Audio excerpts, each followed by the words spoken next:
Hello students, welcome back again to our channel Vinshri. So last video में हमने units and dimensions के basics वगैरह सब कुछ डिस्कस कर लिया था, ठीक है। और हमने इंट्रोडक्टरी पार्ट कर लिया था। हमने देख लिया था कि 7 फंडामेंटल यूनिट्स होते हैं, वो क्या क्या होते हैं, और उसके लिए मैंने आपको बहुत अच्छा एक एक्रोनिम भी बताया था। तो इस वीडियो में अब हम फर्दर चलेंगे इसी चैप्टर में। तो ठीक है, तो लास्ट वीडियो में मैंने आपको बताया था कि हमारे पास 2 सप्लीमेंट्री यूनिट्स होते हैं, ठीक है। मैं यहाँ पे लिख देती हूँ सप्लीमेंट्री यूनिट्स। तो हमारे पास ना 2 सप्लीमेंट्री यूनिट्स होते हैं, ठीक है। वैसे तो हमारे पास जो है 7 फंडामेंटल यूनिट्स हैं, उन 7 फंडामेंटल यूनिट्स के अलावा हमारे पास 2 सप्लीमेंट्री यूनिट्स हैं। तो ये 2 सप्लीमेंट्री यूनिट्स जो हमारे पास हैं, ये कौन कौन से हैं? एक यूनिट है हमारे पास रेडियन, एक यूनिट है हमारे पास रेडियन, और दूसरा यूनिट है हमारे पास स्टीरेडियन, ठीक है। एक यूनिट है रेडियन, एक यूनिट है स्टीरेडियन। अब इन दोनों में फर्क क्या है ना बच्चों, के रेडियन यूज होता है प्लेन एंगल के लिए, ठीक है। प्लेन एंगल के लिए आपका रेडियन यूज होगा, और स्टीरेडियन यूज होगा सॉलिड एंगल के लिए, ठीक है। तो ये एक फ्लो चार्ट है, इसे आप जल्दी से नोटबुक में अभी बना लीजिए, मैंने आपके लिए बना दिया है, ठीक है। चाहो तो आप अभी इसका स्क्रीनशॉट ले लो एंड बाद में you can write it in your notebook, ठीक है। इतना समझ आया? चलिए आगे चलते हैं। तो हमने देख लिया रेडियन प्लेन एंगल के लिए है, स्टीरेडियन सॉलिड एंगल के लिए, ठीक है। अब जरा जानते हैं कि हम रेडियन और स्टीरेडियन को कैलकुलेट कैसे करते हैं, ठीक है। तो रेडियन को कैलकुलेट कैसे करते हैं कि मान लो ये मेरा एक आर्क है, ठीक है, और ये आर्क का सेंटर है, जिस सर्कल का ये आर्क पार्ट है उसका सेंटर है, ठीक है। और ये है दोनों रेडियस, ठीक है। तो ये आर्क जिस एंगल को यहाँ सबटेंड कर रहा है उसको निकालने के लिए हमारे पास एक फॉर्मूला होता है। ये एंगल थीटा है, ठीक है, और इस आर्क लेंथ को मान के चलो ये एल है, ठीक है, और रेडियस मान लो आर है। तो ऐसे केस में हमारे पास एक फॉर्मूला होता है theta equal to l by r, ठीक है। और इसमें जो थीटा की वैल्यू आती है वो रेडियन में आती है, ठीक है। अब बच्चों हमने बचपन से जो कुछ भी सीखा है ना एंगल्स के बारे में, वो आप डिग्री में कैलकुलेट करते थे, राइट। 1 डिग्री, 2 डिग्री, 3 डिग्री ऐसे कैलकुलेट करते थे। लेकिन अब आपको लेकिन यहाँ पर जो इस फॉर्मूला से आपका एंगल निकलेगा, थीटा की वैल्यू निकलेगी, वो डिग्री में नहीं निकलेगी, वो रेडियन में निकलेगी, ठीक है। तो ये चीज़ आपको दिमाग में रखनी है कि वो रेडियन में निकलेगी, डिग्री में नहीं निकलेगी, ठीक है। You have to remember this, you have to keep this in your mind properly एकदम, ठीक है। तो आपको ये समझ आ गया कि रेडियन क्या है? Angle subtended by the arc है सेंटर ऑफ द सर्कल में, और ठीक है। और यहाँ पे क्या है, ये आर्क लेंथ जो को एल से रिप्रेजेंट करते हैं, एंड हम रेडियस को आर से रिप्रेजेंट करें अगर, तो फिर फॉर्मूला बनता है एल बाय आर, ठीक है। अब तुमने पढ़े हैं इतने बड़े बड़े एंगल्स, राइट। कभी तुम पढ़ते हो 210 डिग्री, कभी तुम पढ़ते हो 90 डिग्री, कभी तुम पढ़ते हो 60 डिग्री। जरा ना कुछ छोटे लेवल पर जाते हैं और छोटे छोटे एंगल्स की बात करते हैं। मैं आपको एक बात समझाती हूँ, चलो। ये है सर्कल, ठीक है। अब टोटल सर्कल का मैं एंगल पूछूं तो सब बच्चे बोलेंगे 360 डिग्री होता है, ओके, मैंने मान लिया। अब मैं आपसे पूछूं कि मैंने यहाँ से 1 डिग्री ले रही हूँ, बहुत छोटा एंगल, ठीक है, बहुत छोटा एंगल। वैसे 1 डिग्री इतना बड़ा होता नहीं है, पर आपको समझाने के लिए बड़ा बनाया जा रहा है, ठीक है। वरना 1 डिग्री बहुत छोटा होता है, इससे भी छोटा होता है, ठीक है। ओके, ये ले लिया मैंने 1 डिग्री। अब मैं इस 1 डिग्री को अगर 60 पार्ट्स में डिवाइड करूं, ठीक है, आप सोचो जरा, 60 पार्ट्स में डिवाइड करूं तो मेरे पास एक बहुत ही छोटा एंगल आएगा, और वो होगा 1 मिनट, ठीक है।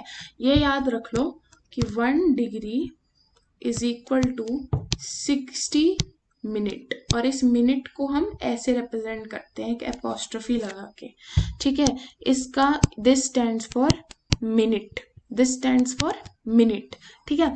1 degree is equal to 60 minute, and 1 minute is equal to 60 seconds. ये सब एंगल की यूनिट्स हैं, ठीक है। जहां पे अगर आप ये डबल एपोस्ट्रोफी लगाओगे तो इसका मतलब है सेकेंड्स। आई होप आपको ये सब कुछ समझ आ रहा है, ठीक है।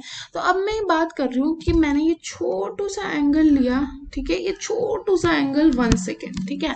तो अब मैं इस छोटे से एंगल को थोड़ा सा बड़ा करके बना रही हूँ, ठीक है। अब इस छोटे से एंगल को मैंने लिया, ठीक है, ये 1 सेकेंड का एंगल है, ठीक है। तो थीटा यहाँ पे बहुत छोटा है, ठीक है, थीटा यहाँ पर बहुत ही ज्यादा छोटा है। तो ऐसे केस में जब हमारा थीटा बहुत ही ज्यादा छोटा हो जाता है ना, आप देखो ये इतना छोटा एंगल है, इतना छोटा एंगल है कि इसका जो कर्व्ड पार्ट है ना ये ऑलमोस्ट फ्लैट हो जाता है। मेरी बात समझ में आ रही है? हम चले थे 360 डिग्री के एंगल में, उसमें हमने 60 डिविजन्स करके एक पार्ट लिया, तो वो था हमारा 1 डिग्री। फिर हमने 1 डिग्री में भी 60 डिविजन्स किए, तो हमारे पास ये बहुत छोटा सा निकल के आया 1 मिनट, ठीक है। एंड 1 मिनट के भी अगर हमने बहुत छोटे छोटे छोटे 60 डिविजन्स कर दिए तो हमारे पास 1 सेकेंड निकल के आया। अब 1 सेकेंड इतना छोटा एंगल है ना कि इसका कर्व्ड पार्ट ऑलमोस्ट फ्लैट हो गया है, ठीक है। जो इतना छोटा एंगल हो जाता है कि उसका कर्व्ड पार्ट जो है ऑलमोस्ट फ्लैट हो जाता है, तो फिर इसको हम ना आर्क नहीं बोलेंगे, अब हम इसको आर्क नहीं बोलेंगे, अब हम इसको बोलेंगे कॉर्ड, ठीक है। तो अगर थीटा, ठीक है, थीटा अगर वेरी स्मॉल है, ठीक है, तो थीटा का फॉर्मूला आर्क अपॉन रेडियस नहीं होता, ठीक है, आर्क अपॉन रेडियस नहीं होता। उसमें हम क्या करते हैं, आर्क की जगह, ओके, उसमें हम क्या करते हैं, आर्क की जगह हम लिख देते हैं कॉर्ड। क्या लिख देते हैं? कॉर्ड। तो theta is equal to chord upon radius, ठीक है। इसका यूज होगा पैरेलैक्स मेथड में, जब मैं आपको वो एक्सप्लेन करूंगी डिटेल में तो आपको समझ आएगा कि थीटा कॉर्ड अपॉन रेडियस का कहाँ पर यूज है, ठीक है। सो अभी फिलहाल हमने रेडियन पढ़ लिया है, अब टाइम है स्टीरेडियन पढ़ने का, ठीक है, स्टीरेडियन। हाँ, रेडियन की रिप्रेजेंटेशन कैसे होती है मैं आपको बता देती हूँ। रेडियन को आप सिंबल है RAD ऐसे रिप्रेजेंट करना है, RAD के फॉर्म में, ठीक है। अब आगे चलते हैं, चलो ठीक है, अच्छा। सो अब आगे हमें पढ़ना है स्टीरेडियन, स्टीरेडियन, स्टीरेडियन पढ़ना है, ठीक है। तो स्टीरेडियन क्या होता है, ये ना सॉलिड एंगल होता है, सॉलिड एंगल। जैसे अब रेडियन तो प्लेन एंगल था, लेकिन 3 डायमेंशनल एंगल की जब हम बात करते हैं ना, इसे एक तरह से समझ लो 3D एंगल की जब हम बात करते हैं ना, सॉलिड एंगल की, 3D एंगल की, तो उसको हम कहते हैं स्टीरेडियन। वहां पे हम स्टीरेडियन का यूनिट यूज करते हैं। तो कैसे करते हैं मैं आपको बता देती हूँ। डेफिनेशंस के पीछे मत भागना, क्लास 11th है, डेफिनेशंस रेयरली पूछे जाएंगे आपके एग्जाम से, ठीक है। एंड कॉम्पिटिटिव एग्जाम्स पूरे MCQ होते हैं, तो कॉम्पिटिटिव में तो डेफिनेशन बिल्कुल भी नहीं आएंगी, लेकिन हाँ आपको पता जरूर होनी चाहिए, ठीक है। तो क्लास 11th है ये, 9th या 10th नहीं है कि आपको जितनी भी डेफिनेशन है वो रट लिया आपका काम हो गया। No, this is class 11th, okay. यहाँ पे आपको डेफिनेशंस के पीछे नहीं भागना है, आपको कॉन्सेप्ट्स एकदम अच्छे से समझने हैं, ठीक है। सो अब स्टीरेडियन क्या होता है, ये ना सॉलिड एंगल होता है, और इसको हम कैलकुलेट कैसे करते हैं अभी मैं आपको एक ना एग्जाम्पल से समझाती हूँ, ठीक है। अब जैसे मान लो कि मेरे पास यहाँ पर एक सॉलिड है, वो कुछ ऐसा है, ठीक है, ये ऐसे ऐसे एंड लाइक दिस, तो ठीक है, मतलब ऐसा समझ लो कि, चलो मैं इससे पहले आपको ना कोन से समझाती हूँ। ये कोन वाली आइसक्रीम सबने खाई हुई है ना, आई होप खाई हुई है, ठीक है। तो समझो, ऐसे समझो कि कोन वाली आइसक्रीम के एकदम नीचे वाले पोर्शन में ना, समझ लो ये आइसक्रीम है थोड़ी सी, ठीक है। तो ये है सॉलिड एंगल, ठीक है। सॉलिड एंगल ये नहीं है कि 2 लाइंस बना दी एंड उसके बीच में angle, no, it is 3D। समझ आ रहा है? जैसे ये अगर कोन है ना, तो उसके नीचे ये इतना मोटा पूरा चारों दिशाओं में फैला हुआ एंगल, ये 3D एंगल, ये है सॉलिड एंगल, और इसको कैलकुलेट करते हैं स्टीरेडियन में। समझ आया? पहले समझ लो है क्या, उसके बाद मैं आपको इसकी यूनिट भी समझा दूंगी, ठीक है। तो अब यूनिट समझाते हैं कि कैसे निकालते हैं स्टीरेडियन में। तो मान लो कि ये मैंने एक सॉलिड ले लिया, ठीक है, और मुझे निकालना है इसका ये वाला एंगल कितना है, ठीक है, ये सॉलिड एंगल है, ठीक है। अब मान लो कि इस ये जो एंगल बन रहा है, ठीक है, ये एंगल किसके कॉरेस्पॉन्डेंस में बन रहा है, ये एंगल इस एरिया के कॉरेस्पॉन्डेंस में बन रहा है, ठीक है। इस एरिया से तुम स्लाइड होते हुए नीचे जाओ तो ये रहा एंगल। तो अब एंगल को कैलकुलेट कैसे करना है कि जिस एरिया के कॉरेस्पॉन्डेंस में वो बन रहा है ना, ठीक है, उस सरफेस के एरिया को कैलकुलेट करना है, यानी कि इस एरिया को कैलकुलेट करना है, ठीक है। I am sorry for that sound, okay. तो इस एरिया को कैलकुलेट करना है, ठीक है, मेरी ग्लू स्टिक गिर गई थी इसलिए साउंड आ गया, I am sorry for that, ठीक है। तो इस एरिया को सबसे पहले कैलकुलेट करना है, मैं इसको डी ए से रिप्रेजेंट कर रही हूँ, ये एरिया आपको कैलकुलेट करना है। उसके बाद आपको क्या करना है, रेडियस कैलकुलेट करना है। क्या करना है, रेडियस कैलकुलेट करना है। इसके ऊपर कोई न्यूमेरिकल आएगा नहीं वैसे, बट नॉलेज के लिए पता होना चाहिए, एनसीईआरटी में है, सो यू शुड नो, ठीक है। और रेडियस कैलकुलेट करना है। तो फिर ये जो एंगल होगा ना, जिसको मैं डी ओमेगा से रिप्रेजेंट कर रही हूँ, ठीक है, डी ओमेगा, इस सिंबल को ओमेगा बोलते हैं। तो डी ओमेगा हमारा एंगल है, आर हमारा रेडियस है, डी ए हमारा कॉरेस्पॉन्डेंस वाला एरिया है। तो फिर जो हमारे एंगल, सॉलिड एंगल का फॉर्मूला बनता है वो है d omega is equal to d a, यानी कि कॉरेस्पॉन्डेंट एरिया अपॉन रेडियस का square. Solid angle is equal to correspondent area upon radius का स्क्वायर। समझ आया बच्चों? इजी है ना काफी, ठीक है। एंड लेकिन यहाँ पर क्या शर्त होगी कि जो आपका एंगल आएगा ना बच्चों, उसकी यूनिट क्या होगी, स्टीरेडियन। क्या यूनिट होगी, स्टीरेडियन, ठीक है। सिंपल था बहुत, समझ आ गया होगा अच्छे से, ठीक है। सो अब मैंने आपको ये दोनों यूनिट समझा दिए हैं, ठीक है। अब ना हम थोड़े सा पढ़ लेते हैं कि ऐसा यूनिट की एडवांटेजेस क्या है, ठीक है। तो ऐसा यूनिट की एक एडवांटेज तो ये है कि भाई आप दुनिया की किसी भी कंट्री में चले जाओ, वहां पर अगर आप उन्हें लोकल यूनिट्स बताओगे, जैसे कि सेंटीमीटर हो गया, फुट हो गया, पाउंड हो गया, ये सब बताओ तो शायद उन्हें समझ ना आए, वो इससे कंफर्टेबल ना हो, उन्हें पता ना हो इस यूनिट के बारे में। लेकिन अगर आप एसआई सिस्टम में उनसे बोलोगे, जैसे कि मीटर में, किलोग्राम में, एंड और बताओ कौन से एसआई यूनिट है बच्चों, वेट के लिए किलोग्राम है, मीटर है, ठीक है, तो एंड टाइम के लिए सेकंड्स है। तो ये हर किसी को पता होंगे, चाहे आप चाइना में चले जाओ, चाहे आप अफ्रीका में चले जाओ, चाहे आप पाकिस्तान में चले जाओ, चाहे आप अफगानिस्तान में चले जाओ, आप कहीं भी चले जाओ, हंगरी में चले जाओ, अगर आप उनसे एसआई यूनिट में बात करोगे तो वो कंफर्टेबल होंगे, उन्हें पता है कि एसआई यूनिट क्या है। लेकिन हो सकता है कुछ लोकल यूनिट्स के बारे में उन्हें ना पता हो। तो एसआई यूनिट का ये फायदा है कि दुनिया के किसी भी कोने में चले जाओ, हर किसी को इनके बारे में पता होता है, तो आप इसमें लेन देन कर सकते हैं, आप कहीं भी चले जाए तो, ठीक है। तो ये फायदा है एक एसआई यूनिट का, ठीक है। और दूसरा ये है कि ये एक बड़ा ही रैशनल सिस्टम है, ठीक है।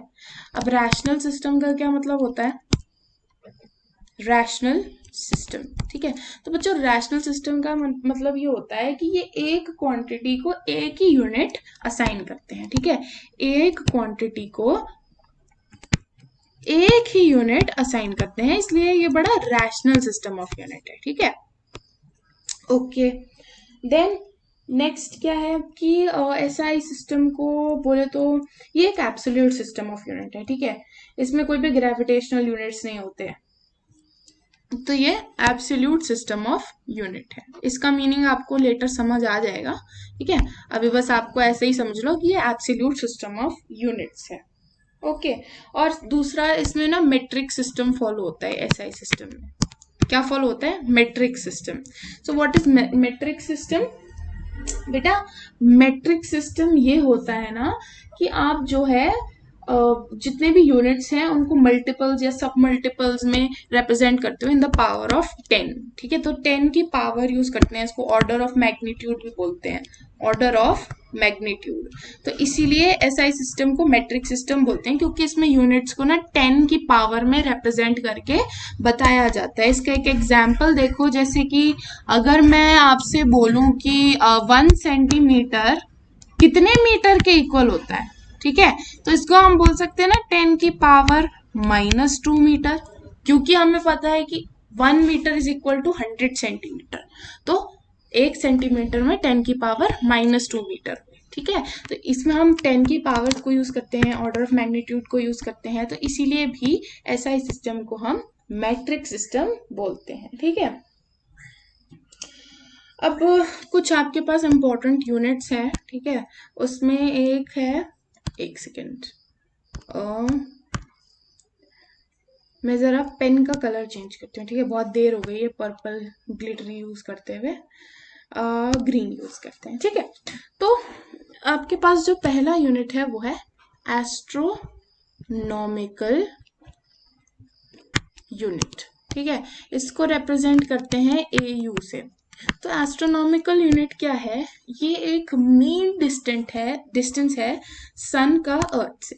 मान लो कि ये है हमारा सन, ठीक है, और अर्थ को ब्लू प्लैनेट बोलते हैं, राइट, तो मैं अर्थ को यहाँ पे ब्लू बना रही हूँ। ठीक है, और थोड़ा छोटा करके इसको थोड़ा क्लियरली समझते हैं। यस, ऐसे नहीं समझे।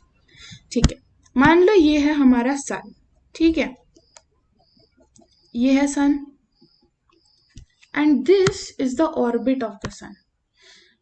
Late me make the orbit of the sun. यहाँ पे मान लो मैं रफ ओवल टाइप बना रही हूँ। ठीक है, तो ये है हमारा ऑर्बिट ऑफ द सन। इसको मैं थोड़ा सा और बड़ा कर देती हूँ। ठीक है, परफेक्ट। तो ये है हमारा ऑर्बिट ऑफ द सन। ठीक है, एंड ठीक है, एंड यहाँ कहीं है हमारा earth, because earth is called blue planet. Okay, या फिर यहाँ नहीं, वेट अ सेकेंड, हाँ मैं इसको बिल्कुल एग्जैक्ट उसी पोजीशन में बनाऊंगी। ठीक है, जैसे मान लो यहाँ पे है हमारी अर्थ। ओके, अर्थ ब्लू दिखती है स्पेस से, so I am just making it blue over here. तो यहाँ पर जो एक मीन या एवरेज डिस्टेंस कह लो अर्थ के बीच में और सन के बीच में, ठीक है, वो है हमारा 1 AU। ठीक है, 1 एस्ट्रोनॉमिकल यूनिट। तो समझ आ गया ना कि जैसे ये है हमारा ऑर्बिट, ये है सन, ये है अर्थ, तो इनके बीच में जो डिस्टेंस है वो उसका एवरेज वैल्यू या मीन वैल्यू वो है 1 AU। तो इसकी वैल्यू कितनी है, ठीक है, इसकी वैल्यू है 1 AU इज इक्वल टू, और आज से आपको ये वैल्यू याद रखनी है, 1.496 इंटू 10⁻11 मीटर। ठीक है, अब इसको आप न्यूमेरिकल्स के लिए ऐसे भी लिख सकते हैं, 1.5 इंटू 10⁻11 मीटर। ठीक है, राउंड ऑफ कर दिया है और कुछ नहीं, 1.496 को आप 1.5 ले सकते हो, राइट। सो ये एक इम्पॉर्टेंट यूनिट था।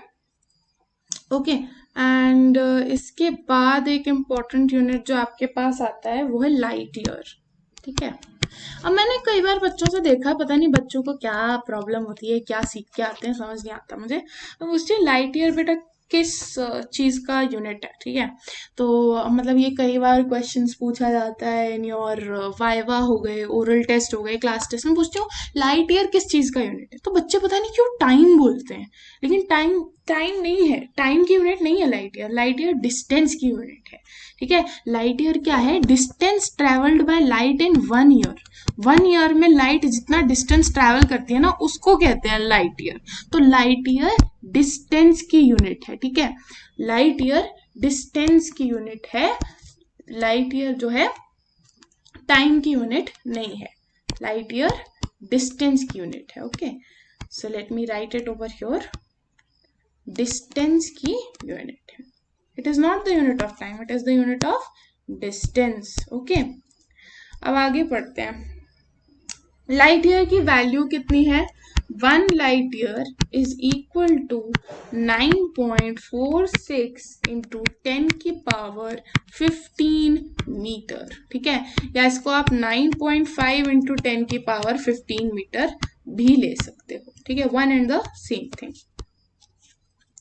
अब पढ़ते हैं पारसेक क्या होता है। ठीक है, पारसेक का वैसे तो आपको डिटेल्ड एक्सप्लेनेशन तब मिल जाएगा when we will study about parallax method, but चलो अभी के लिए मैं आपको रफ आइडिया तो दे ही सकती हूँ। ठीक है, तो एक पारसेक क्या होता है, रेडियन, अगर, हाँ मैं आपको ऐसे समझाती हूँ, चलो ठीक है। अगर एक सर्कल है, ठीक है, जिसका रेडियस क्या है, पार्सेक क्या होता है, 1 पार्सेक क्या होता है, जैसे मान लो ये एक सर्कल है जिसका रेडियस है 1 पार्सेक, ठीक है,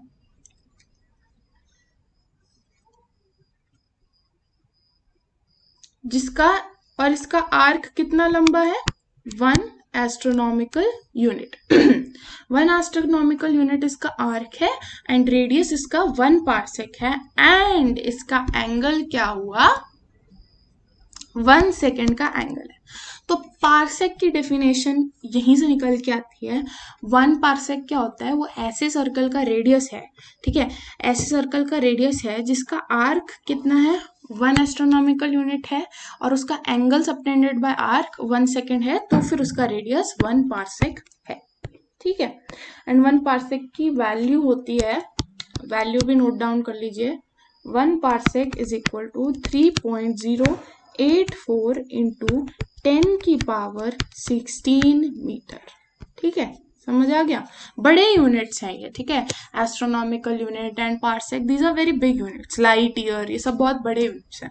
एंड कहते हैं फास्टेस्ट स्पीड तो अभी तक लाइट की ही है, जो हमें पता है, सबसे ज्यादा तेज लाइट ट्रेवल करती है, ठीक है।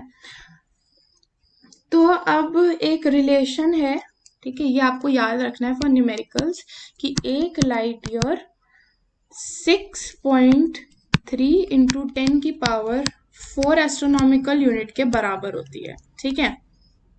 एंड एक पार्सेक, 1 पार्सेक 3.26 लाइट ईयर के बराबर होता है, ठीक है। 1 light year 6.3 into 10⁻4 astronomical unit के बराबर होता है, और एक पार्सेक 3.26 इंटू 3.26 लाइट ईयर के बराबर होता है, ठीक है।